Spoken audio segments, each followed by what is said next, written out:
Viewers, আসসালামু আলাইকুম। আশা করি সবাই ভালো আছেন। ভিউয়ার্স, আমি এখন ঠিক আছি ইন্ডিয়া বর্ডারের ঠিক পাশেই।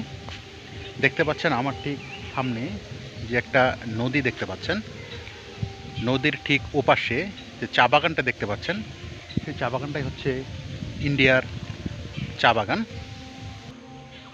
ভিউয়ার্স, এই গাছগুলো হচ্ছে ঠিক বাংলাদেশের সীমানায় রয়েছে। গাছগুলোর পাশে ঠিক নদী, নদীর ওপাশে চা বাগান দেখতে পাচ্ছেন হয়তোবা। সেই চা বাগানটাই হচ্ছে ইন্ডিয়ার চা বাগান। এখানে আসছি একটু ঘোরার জন্য, তাই কিছু চিত্র আপনাদের সামনে শেয়ার করছি। আশা করছি আপনাদের ভালো লাগবে। ভিউয়ার্স, ভিডিওটা আপনারা দেখতে থাকুন।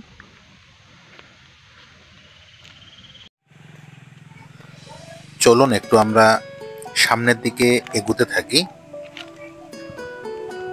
নদীর ঠিক কাছাকাছি যাওয়ার চেষ্টা করছি। অনেক মানুষই যায়।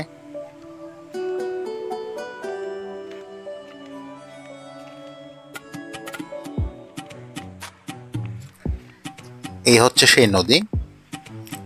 ভিউয়ার্স, আপনারা দেখতে পাচ্ছেন নদীটির ঠিক ওই পাশে যে চা বাগানগুলো দেখতে পাচ্ছেন, সেগুলোই হচ্ছে ইন্ডিয়ার চা বাগান।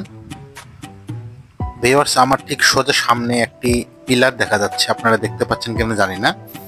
সেই পিলারটি হচ্ছে বাংলাদেশের সীমানা, অর্থাৎ নদীটি বাংলাদেশ সীমানার মধ্যে পড়েছে। ঠিক ওই পিলারের পরের জমিগুলোই হচ্ছে ইন্ডিয়ার সীমানা, এবং চা বাগান যেগুলো দেখতে পাচ্ছেন সেগুলোই হচ্ছে ইন্ডিয়ার সীমানার ভিতর।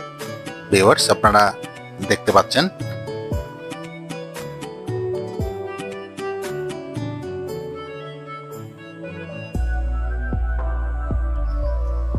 এখান থেকে মোটামুটি খুব সুন্দরে লাগতেছে। ভিউয়ার্স, বিশেষ করে বিকালবেলা খুব সুন্দর মনোরম প্রাকৃতিক পরিবেশ,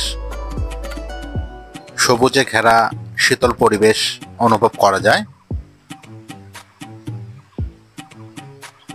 বিশেষ করে নদী এবং সবুজ গাছপালা, চা বাগান খুব সুন্দর লাগে দেখতে।